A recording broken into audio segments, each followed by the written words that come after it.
And, you mentioned it. Erosion is a big part of playing college football because you only get these guys at best sometimes for 2 or 3 years, right? Right. So you constantly have to have that turnover. Does that help you stay sharp? Because you can't sort of say, well, I got this guy. In the NFL, I got Patrick Mahomes. He's here for 8 years. Right. You know what I mean?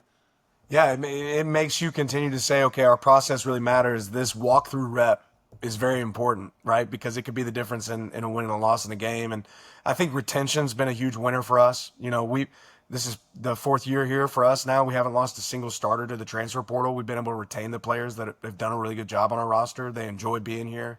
They feel like they're being developed. That's big. But then the development of young players, right, to be able to go step in and create bigger roles, or a guy like Kenyon Sadiq to maybe grow over time and grow in his role. That's been a big winner for us when you're able to keep players like that around and see them grow and develop throughout the program. I don't know how many other college football programs can say what you just said. We don't lose players to the portal because everybody wants to play, but if you're not losing players to the portal, it also tells you that your players not only want to play, they want to play there and they want to play for you. What does that mean to you? I mean, it's everything, right? And that requires some stuff. That requires support, right? I always tell our guys, I don't want you here for a discount. I want to be able to treat you fairly too. Like NIL has to support that too. But, we've certainly lost some players. What we haven't lost is we haven't lost stars on our team, and we haven't lost guys that are like really in position to have really big roles on our team.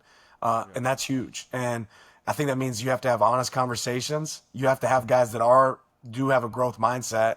And you don't always know that in recruiting, but you have to guys that like, okay, I see the path for me to play, coach. I see where I'm going to grow. And that's paid, huge dividends for us. So I think it always says a couple things. One, guys enjoy being here. They feel like they're being developed. They like the people they're around, and they're taken care of. And if any of those things are missing, I think that's the recipe to find somebody, go to another program. Yeah. How much has NIL – look, and I've been saying this forever. I'm happy to see the kids who are creating a billion-dollar industry finally participate in the billion-dollar industry, right? Let's just be honest about it. But the NCAA went out of their way to say, you guys figure it out on your own. Right. Like, it's sort of become a wild, wild west scenario. And you mentioned, things changed. Like 2 years ago was so different than it is now. Do we need to find a way to regulate it in some way, shape, or form so it doesn't feel like we're doing this every 18 months and it's a completely new landscape? Yeah, I think there's small steps that are happening in that direction. It certainly needs to happen, Trey. But ultimately, I think what everyone needs to do is before we make a new rule, let's think of all the consequences, because that's really what's happened here. We made a bunch of rules all at the same time, and then we're like, oh, well, let's change the rule. There's some things that are coming back. We just recently heard and announced that, there's going to be one transfer portal window. I think that's better for the game, right? You're going to figure out who your team is sooner. It's still unfortunate that could occur during playing season. That's wild. And it goes back to me saying college football should end January 1st. It shouldn't end January 20th. But as long as we continue to think with the end in mind of what could happen if we make this a rule, I think that'll be a benefit for the game. Yeah, it is a long season now, right? I mean, it goes much longer than it used to be.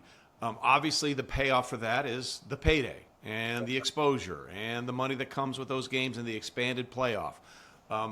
Having gone through the playoffs the way they were a year ago when you guys were the number one seed, it didn't feel like the way it was seeded for you was the way it should be for a number one seed. Right. What would you like to see changed about how that goes forward?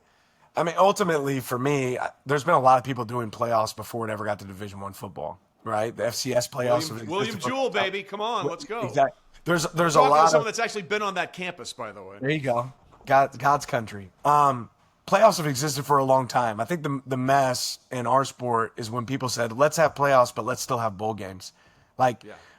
In playoffs, how should it work? There might be one team that has a bye, but the next week, guess what? You're playing. You're not going to have 6 byes. We'll go over 20 days where you don't have a game in college football before your first playoff game. That doesn't make a lot of sense to me. So ultimately, if the structure in college football matched what exists in the NFL playoffs, where the team that's the highest seed has a home game, that would create unbelievable atmospheres. We got to see a little picture of it last year with Ohio State and Tennessee and some of these home games that existed last year. But if I'm a Penn State fan last year and I get to go watch a game in Penn State, then I have to go to Arizona to watch a game and then Florida to watch a game and then Like, that doesn't make a lot of sense, right? Playoffs to me, Saturdays are for college football. You should play every Saturday. Army-Navy game, great. Does that mean nobody else can play football that day? I don't think so. Like, let's play a playoff game that weekend. Let's play another one the next Saturday. Let's play another one the next Saturday. And we get done a lot earlier. We play week 0 games now. Why not start the season a little bit earlier and wrap it up right there at the end of January? Week -3 is coming, I guess, is the next I guess, thing. yeah. It's interesting, Dan, that you say that because it reminds me of some things that Brian Rolap, who's the new, whatever his title is as the head of the PGA Tour, he came from the NFL.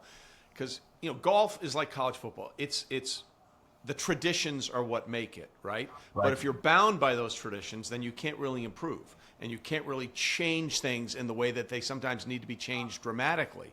So how do you balance that as someone who grew up, like you said, Saturdays are for college football. That is what my DNA is. It's the way I was programmed. How do you balance that tradition with the idea we got to try some new things here just to keep this thing going because it's good for everybody? Well, I think our game's never been more popular than it is right now. I mean, there's great attention, but we also got to realize, like, if we give a leash of a day, like we gave up Saturdays, and who took it? The NFL, right? You get into December, and now the NFL's like, we'll play Fridays, Saturdays. Like, you can't give that up. We're also the biggest developmental league for the NFL, right? We don't get $1 from the NFL, but we develop all the players for the NFL. So to me, we should take Saturdays back. And then we should follow a playoff model, like I said, where it's played right after championship games and conferences are played. Like, you should lean in, and the next week there should be that first round of the playoffs, and then the next weekend should be the second round, and so on. I do think that it could be unfair. One thing that Tony Petitti brought up is you got teams that are playing in a conference championship game.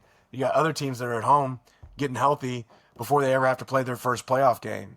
So should the third and fourth team be playing as well that weekend, and they're playing a battle, in that league, or the fifth and sixth team, or should we be playing SEC playing games? There's a lot of conversation of what that could look like, but ultimately, in my mind, the playoffs, that model's existed for a long time. Let's just copy paste. Like, I used to make dodgeball tournaments when I was a PE teacher. Like, that's what a playoff looks like. It's pretty simple.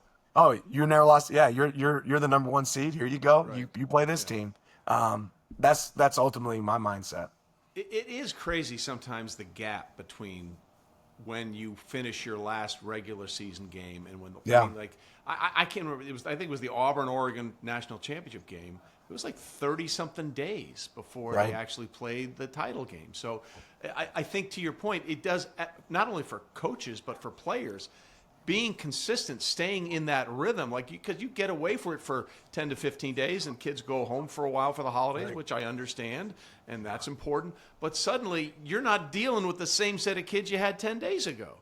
Oh, it's like starting fall camp over again. And, we played in the Big Ten championship game last year, the first weekend. But it's still wild to me, though, that Oregon is in the Big Ten, but that's a separate issue. That's different. But we play in that game, and then we play January 1st is the next time we touch the field. And that's not a necessarily a huge advantage to us, in that situation. But we'll play whatever cards we're dealt. We don't care. But could it be better? Absolutely.